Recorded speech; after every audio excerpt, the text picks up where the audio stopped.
Hey everybody, welcome back to The Usual Roll. This is an unofficial 5e Dungeons & Dragons Session 0 created by myself in collaboration with Dead Thing from the House of Stomp, as well as Talespire, DnDBeyond, and Wizards of the Coast, as well as all the community members who helped create these modified maps that we're using in this episode. Links are in the description. Now, in our last episode, our hero bard Jivax found himself with his back against the wall of a tavern he's known to frequent. Jivax had borrowed an immense amount of coin from the notorious MIRT the Moneylender in the City of Waterdeep. And he then found himself in the sights of the Southward's tax collector, who seemed to have the marker on his books. Cornered and outmatched, our unfortunate friend has now been escorted out of the bar, down the street, to a better part of town, to a building that Jivax had long wished to own for himself before bad luck had fell upon him. And in this episode, ladies and gentlemen, we find ourselves at the Lightsinger Theater. The Lightsinger Theater, and there's someone at the door of the Lightsinger Theater. A young lady, a ticket gatherer. Oh, Jivax. And she recognizes you from the town square. Jivax, I'm so sorry. Her name is Sarah. You recognize Sarah. She comes and she gives you coppers whenever she can. Oh, she loves performers. She loves the theater. She loves anything that has to do with anything that is performance. Jivax, I'm so sorry. I'm so sorry, but you have to go inside. He's waiting for you. It's fine. We all have our debts to pay, and I cannot pay. I wish it was fine, Jivax. It's not. Maybe it will be, but not today. And she just kind of grabs your hand and squeezes, and then with a flourish, she waves you into the theater, into the Lightsinger Theater. And as you walk in to the Lightsinger Theater, you see several lackeys. This theater is the epitome of everything you ever wanted, Jivax. This theater holds more than 75 people. This theater, and it's dark, and you can't hardly see anything, but the lights, the candles on the stage are, and the braziers are lighting up the bodyguards and the thugs and the lackeys that are here, and you recognize this one. He's one of the ones that escorted you in, this archer. You don't know his name. This one-eyed archer. He's like, I got my eye on you. Just the one, but it's all I need. Why don't you have a seat there, Jivax? Well, he sits down and I guess decides to sip a little of his beef stew out of his pouch. So you like sucking on a leather pouch, sucking stew out of a leather pouch, and you hear this. He's like, why not? he's... In the back, above you, back behind you, as you sit down and you're watching these three bodyguards, these three minions, these three ruffians keep their eyes and their weapons drawn upon you. And by the way, you see a man with a sword and shield. You see a man with a sword and what you think it might be a arcane focus. So you think he might be a magic user because you've seen arcane focuses before. You know what they look like. You're a bard. You can do a couple of magic tricks, but so you know this one can probably throw a couple spells. And then of course the archer. They've got you. They've got you right where they want you, man. And but you know what? And it's like they set this up as a theater for your theater, that you wanted this theater so badly. This is everything you ever wanted, and you come back to the place that you wanted to buy with your 1,500 gold, and it just sits in your stomach like a sour pit. It just you're just like got the shakes, and you just like, you know how it like you get, maybe you don't because you're a really big guy in real life, but how if you get in a bad situation, you just like, your adrenaline starts to pump and you just know it's going to be bad. This is that. That's why he's enjoying his pitiful last meal. with the comment, "I got my eye on you, just the one, but that's all I need." You hear this? Indeed, indeed. Oh, what a great performance that is! Jivax, and I'm gonna put you in the scene real quick. So, where'd they put you? Front row? I guess he's like right in the front row. All right, so we got you right in the front row. And as you hear this, and you put your hands over the top of the high back chair, and you look up, and in the balcony, you see him, MIRT the Moneylender. There he is, MIRT the Moneylender. Now, for those of you who do know Waterdeep, you know MIRT. I'm going to go ahead and show you on the screen in just a second if I can find him, because it's the only figurine I could find that was as close as I could find. Let's see if we can find MIRT. MIRT the Moneylender. Wheezing old rogue and retired adventurer made his fortune as an adventurer in Undermountain after a colorful career as a mercenary general. During this time, MIRT, also known as MIRT the Merciless, or the Old Wolf or Old Walrus, made many enemies all over the Sword Coast, but also a few friends, notably Durnman, a fellow adventurer and Undermountain explorer. MIRT was one of the most infamous factors of Waterdeep. And this is MIRT, how he was seen in the wiki. Forgotten Realms. He has a cutlass, and he is overweight, handlebar mustache, and very just ostentatious. He has got billowing sleeves. He has a sash. He has, and you can see as he's gotten heavier over the years, his pants have had to be taken out a little bit in the legs. For right now, for our purposes, he has shaved his mustache, and he's gotten a little older, and he's using a cane. Jivax. You know, you owe me quite a bit of money, my friend. What are we to do about that? Look around you. Do you have my 1,500 gold, Jivax? Plus the 300 for interest for the 3 months you have been in neglect. He takes a moment, finishes the last of his stew in the bag. He kind of neatly folds it up. He goes like, it drips on the floor, kind of down your pants a little bit. Well, you dribble your stew on your pants a little bit through the bag.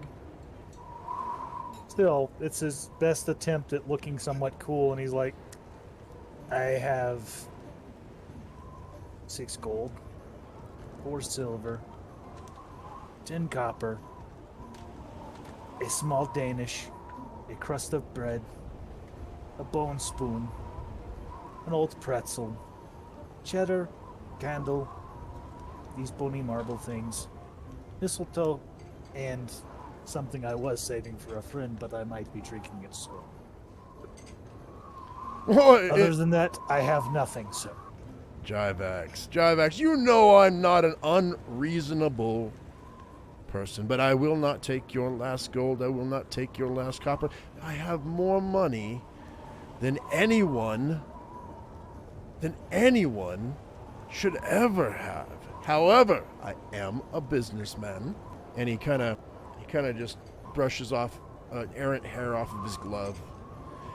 He looks down and he sighs. Jivax, I'm afraid I'm calling your token due. Now, there is a small thing you could do for me. There's a small task.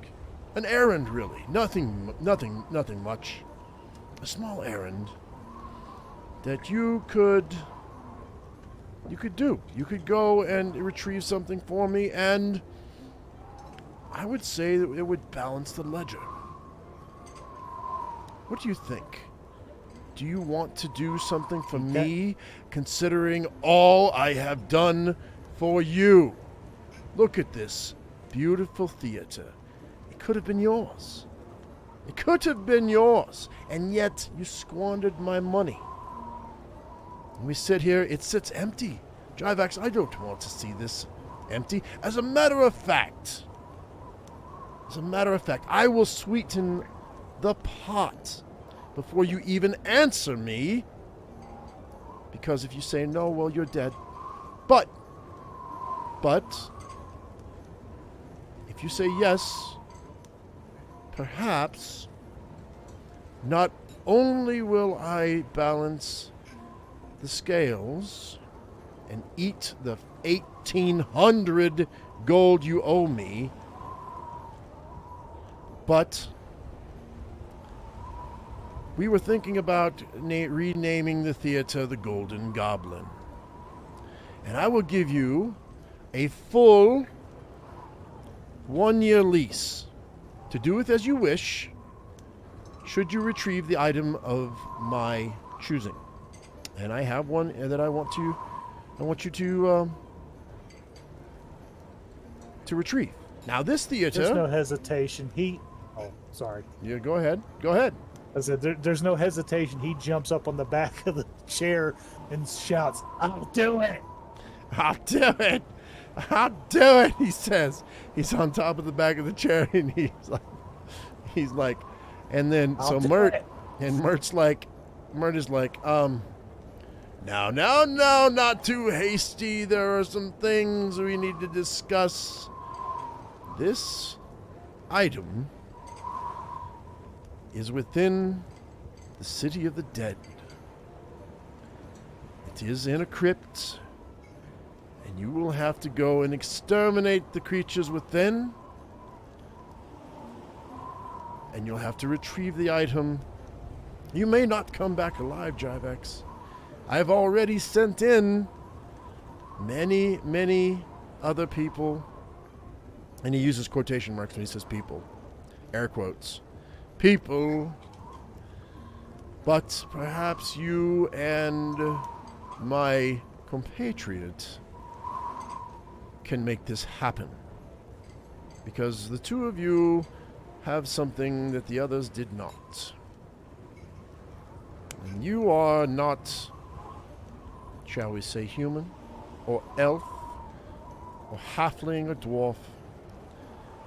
You two, and you have not met this man yet, you have not met this person yet, but we will introduce you shortly, if you still decide.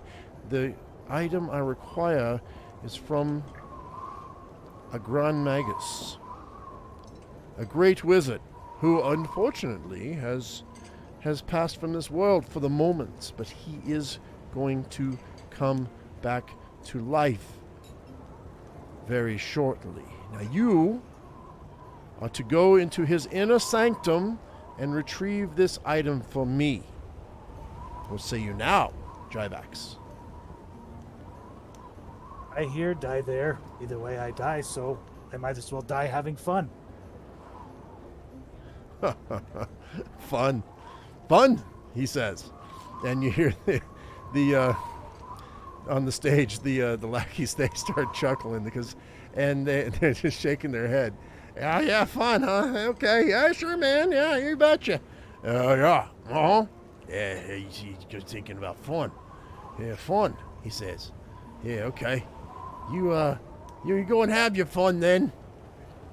And MIRT, he's like, all right then. And he says, Erd!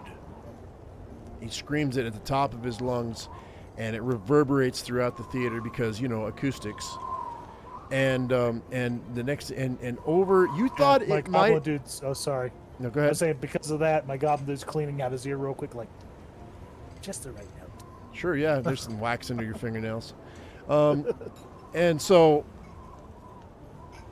over on the other balcony, you hadn't noticed it before, and this one's blue, but he's not blue. He is a bronze-colored cobalt. And at first, I had to use this because we don't have the proper. But make a nature check for me, if you will. I rolled a 9. Okay. You know what a cobalt is. When he yells "Erd," he goes Yeah, boss. Hey, what's it? Is it time? Is it time? And MIRT's like, yes, it is time. And what you it's kind of, make a perception check for me right quick. 17. 17. Okay, so up on the balcony, you see this kobold is he's dressed. He's one of the biggest kobolds you've ever seen, and if he wasn't moving, you would swear he was a bronze statue. Okay, he is completely bronze in color. The sheen is remarkable. He has a slight tinge of green around his nostrils, around his eyes, around his lips. So it would almost seem, if it wasn't for his colorful magical robes, that he was a bronze statue that was maybe a little discolored from the weather. You know what I mean? Almost like copper, but he's definitely a bronze colored. So you know he is not a normal kobold, and he's big. He's like one of the biggest kobolds you've ever seen. And over his pack, you thought it was a cloak, but they're wings. And with a grand kickoff from the balcony, he comes and he goes and he flies. Sorry, and he lands on the stage. Poof. So he flew and he landed on the stage. His wings fold back, and it looks just like a cloak now, because his pack it's a strange pack. It wraps around his neck and around his waist rather than around his arms. So, and then there's a harness in front. So what you think, like I said, what you think is a cloak is actually his wings, and he's very lithe, very agile, and he flew from the balcony to the stage in a heartbeat. And MIRT goes, Jivax, I would like you to meet Marcus the Erd. Erds are unique kobolds that are born with wings to fly. And Marcus goes, yeah, I am of the ancient dragons. I am more powerful than all my kobold family. And he seems a little weird, but he's geared to the teeth, and you can tell by his clothing that he's a magic user. You're not really sure what exactly he can do, but he's got a crossbow on his hip. He's got 2 daggers in his sash in the front, and he's got a short sword on the other side. But he most definitely is a magic user. He has no armor to speak of. You've seen enough magic users in your time. You know that's what he is. But he also is carrying weapons, so that's kind of weird. And so MIRT says, Jivax, you and Marcus will go to the City of the Dead. Enter the crypt. Marcus knows where. And then you will clean out anything that gets in your way. You will retrieve a small rod from the sanctuary of the wizard. This rod looks bone, embossed with gold and silver and platinum, with runes and dials. Dials along the side, runes along the face. It's almost as if it's a combination lock. There will be a button on the side. Do not press the button. Whatever you do, do not press the button. You will retrieve this rod for me, and then all will be forgiven. And you'll have this theater for a year to do with as you see fit. Do we have an accord? Yes. And he looks over at Erd. Let's do this. Very well. I will take my leave. You should do so as well. Erd? Yeah, boss?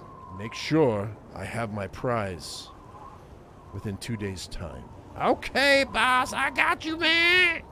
And his wings flutter, and he's really super excited. You don't know why he's excited, but he is.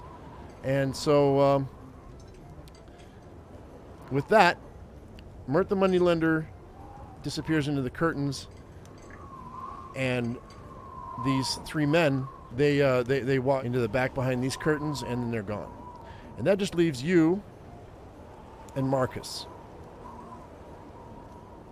Is there anything you want to do? What do you want to do? I have to go back to my friends real quick, if you don't mind.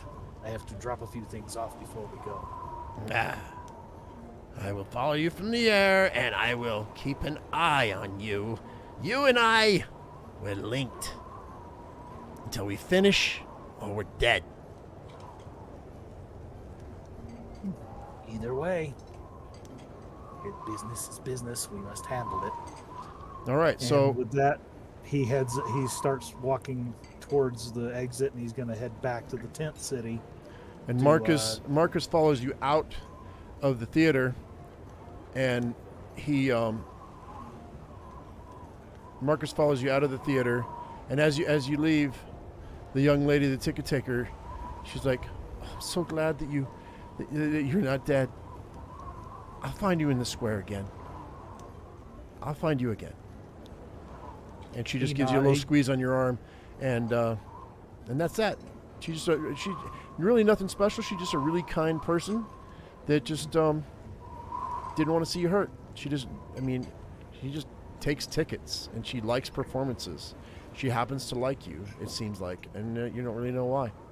But kindness is kindness. Well, he does, he thank you for your kindness. And he heads along after giving her a little nod, and then heads on to do his business. All right, so it's gone nighttime.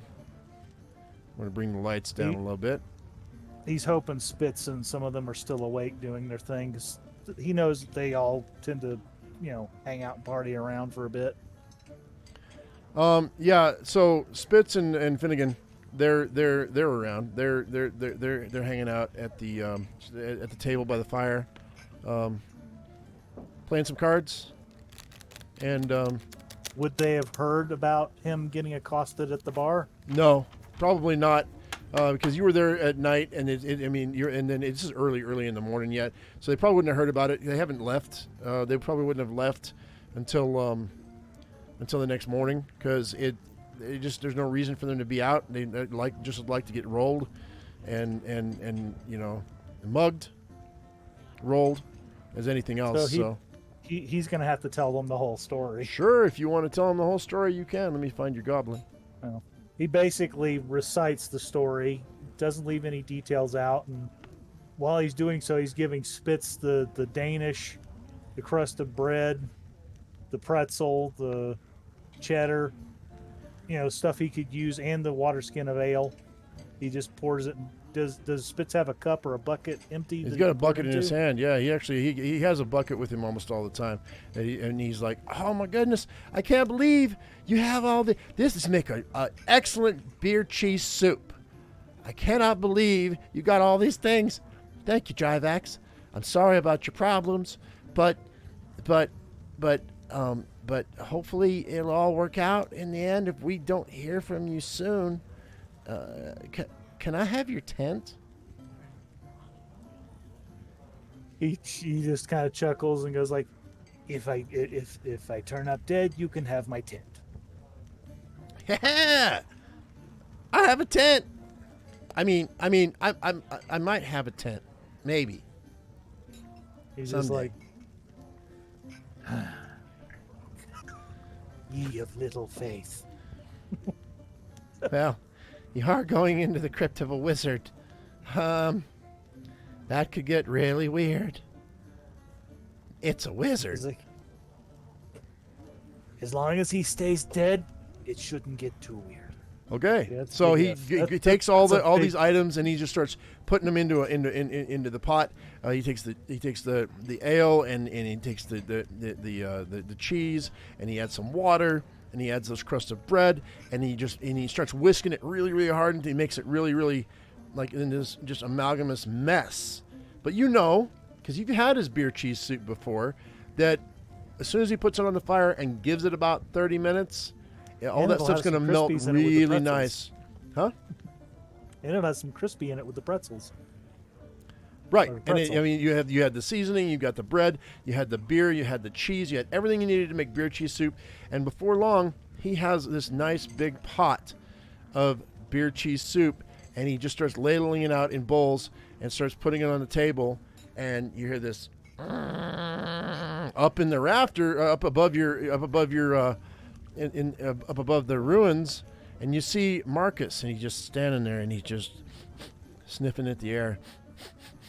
And he's just like, And he looks at Spitz and goes like, "Do you have one more bowl?" as morning comes, you say goodbye to your friends, and you look up to the top of the ruin, and you see Marcus the Erd rousing and stretching his wings, and he's just like, Ah, you ready to go, little man? Little goblin, you ready to go? Like, let's do this. and so you and he take off, or start. Well, he's flying from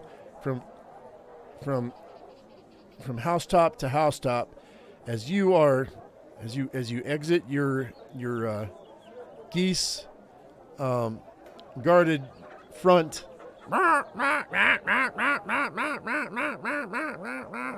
and that is the last thing that you hear before as you walk down the street and you walk to the City of the Dead. As you enter the City of the Dead, gravestones everywhere. What's Spitz doing here? What? Sorry, I didn't mean to interrupt. I was like, "What's Spitz doing here?" It's not Spitz, though. I know, I'm joking. No, it's Oh, not. sorry. But it Go looks on, like please. Spitz. So as you approach the City of the Dead, with its many gravestones and many mausoleums and crypts, Marcus the Erd flies and flutters and then goes behind a tree, and you see him.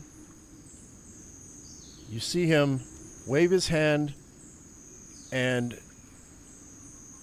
he apparates into the form of your friend. He looks just like your friend did. Like, neat trick. Well, I mean, can you blame me? I'm a cobalt with wings. We gotta get past the guards first. I mean, MIRT is MIRT, but I sometimes it's better just to blend in. So he cast Disguise Self on himself. So that's going to eat up that spell slot. You get up close. Do you want to examine him, or you're just cool with the way he looks? He's cool with it. He goes like, "I don't know. I'm uglier than you, so I don't know why you're having such a problem." It's a little joke. MIRT told me a few things about what's inside. So it might be best if I look like your friend. And so, and so, yeah, he looks just like MIRT. I mean, Marcus looks just like Spitz, and you see there are two guards at the entrance of this crypt. What do you do? First off, would my character know of any recent deaths he could say he's trying to pay respects to somebody for, perhaps? No, this is a crypt of a wizard, and it's being guarded Yeah. for that particular purpose. We're going to have to get around them. I mean, it's up to you. You're leading this expedition. I'm just here for support. He kind of looks around a bit and sees if there's a way he can get in past the guards, but he's doing so in a way that he hopes that they don't notice him. Like he's going to different headstones and maybe looking like he's paying respects while looking up over, Fair seeing enough. if there's like vines or something he can climb on, Okay. while they're patrolling elsewhere. So let's go ahead and get you like up here. And then the thing is, as you two are like, trying to be like stealthy, like not looking like you're not looking like you're doing anything, all of a sudden you realize that one of these guards is not just a guard. It is a guard captain, Nigel. You know Nigel. You don't like Nigel. He is so prejudiced against non-humans and homeless and street performers, and he is just 100% not your favorite person, but you know him, and so, I mean, I don't know if that makes a difference to you, but he's the one with the pole arm, and he's on the other side, and he's just looking around. Make a stealth check for me. I'll roll one for Marcus too. 11. Ooh, 7. So Marcus, looking at it, forgetting that he has a pack and a bunch of other stuff, and his wings and his tail, he stumbles across one of the headstones, and so he trips over the headstone and he stubs his face. Ow, ow, ow, ow, ow, ow. And the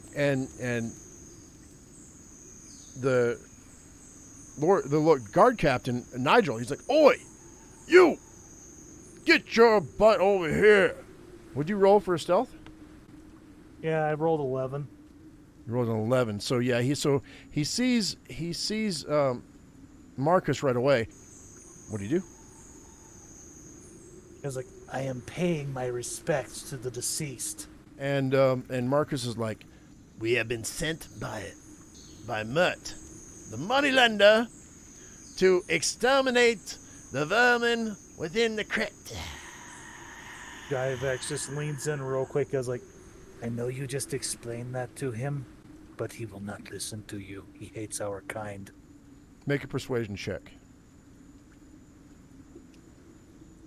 14. And I'm going to make one for Marcus. Also 14. So You roll a tiebreaker? No. So, I mean, you're not... I mean, you sound plausible. You see him go back and forth, and he's like, well, the only reason we're here is because there's been multiple break-ins, and there are multiple vermin inside. And this wizard is very important to the peoples of Waterdeep. He will revive himself momentarily. However, if MIRT has sent you, well, perhaps I could be persuaded to unlock the door. And he holds out his hand like he's like he's rubbing his fingers together like he's maybe expecting something. Like he didn't like you, but he might be willing to, like, you know, let you in for a toll. Jivex is like, and Jivex, he's not saying this, but he's like, this man knows I don't have money. And he's squeezing you. He is squeezing you. You know he's squeezing you. What you gonna do? Marcus just looks at you. He's like, I don't have any money. He's like, I'm not exactly made of it either. It was like, he looks over at the guard captain. He goes like, you do know who MIRT is, don't you? I don't care who MIRT is. Of course I know who MIRT is. I don't care. He sent a goblin and a halfling. Mm-hmm. He should have sent someone taller, stronger, and better than you. But are you aware of what happens to those who get in the way of his business? I don't owe MIRT anything. I work for the City of Waterdeep. Now, you filthy goblin, either you can maybe grease the wheels of justice, or you can bugger off, for all I care. He was like, yes, you are just a common city guard. You're nothing to him.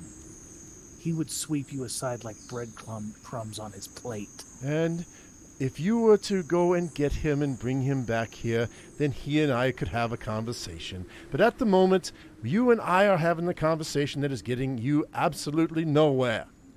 And he takes his polearm and he points it to you, and he kind of moves it like, get the hell out of here. He flips him off and walks away. You walk away? All right. He flips him off and walks away. He's going to try and find another way in. Okay. All right, we're going to go ahead and do this. Go ahead and make an investigation check for me, will you? Okay, I'm going to... So anyway, so you were... I actually rolled a 19 with +2. That would put him at 21 for the roll. Wow, 21 for an investigation check. All right, what are you looking for? Another way in. Another way in. Unfortunately, as you are looking at this wall of stone, you realize this is a wizard's crypt. There is no other way unless you were to climb like 40, 50, 60 feet up. And there's no guarantee when you get to the top. This has been carved into the side of the mountain that is on the eastern side of Waterdeep. This is probably the only way in, you figure. And by this time, the guard captain has moved himself back because you're of no more interest to him. You literally are like no interest to him. He really doesn't care. He looks at Marcus and is like, are you capable of picking a lock? I don't have any lock picks. I can cast a hand that could use the picks. But do you have picks? No. You guys don't have lock picks.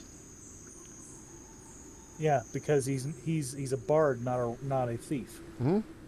Sure. He's a bard, not a thief. Yep. And Marcus is not a thief either, so he doesn't have them either. He's just like, he was hoping maybe he was just that talented. Right? So you just... I mean, what are you going to do? Up to you. He was like, I was hoping you were just really talented. So, Marcus...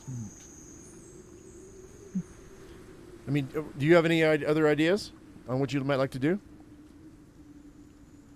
The only way they can get in is by waylaying the guards. And well, I mean, either that or bribing the guards. I mean, he was asking for money. He doesn't have anything this guy want. I mean, coin is coin, and he really could care less about you. But Marcus says, I have an idea. And he goes and he if I can get him over here without, and he goes over and he very stealthily, let me roll a stealth check right quick, see if we can get close enough. Actually, I rolled an 8, but you know what? This spell has a 90-foot radius or range, so it won't really matter. He's gonna cast sleep on the guard captain because he has it, and so he's gonna cast it. And what that does is it sends creatures into a magical slumber. Roll a 5d8. The total is how many hit points a creature spell can affect. Creatures within 20 feet to a point you choose within range is affected in ascending order with their current hit points. So we're going to go ahead and he's level 2 as well as you. So this means he won't have any spell slots left, will he? We'll see. The sleep spell affects 5d8. So let's go ahead and roll 5d8 and see how many that's going to do me. 5d8, and we're going to call that 9 for each of them. So that's 18 points. 5d8, and I have 22. They both go to sleep. They both go to sleep. Chuckles. Sleepy, little man. I like when you lifted him up and dropped him, the whole damn scene shook. Yeah, well, it's because so he's asleep. He's asleep. Now. And Yes, Jivex is going to lift the keys off the captain to unlock that door. Okay, you're going to lift the keys off the captain. You're going to lock the door. You have all the keys that he had on it. So, let's see. How long does this sleep last? It's a 1 minute spell. You have 1 minute to find the proper key to unlock this door. So why don't you go ahead and let's go ahead and do a. We're going to do a performance check. Performance. Or do a perception check. See if you can find the right key right away. 15. 15, not a problem. You without any error, you find the right key because it matches the lock. You're not a thief, but hey, you use keys in your life. You know what they look like. And all of a sudden, you are inside the crypt.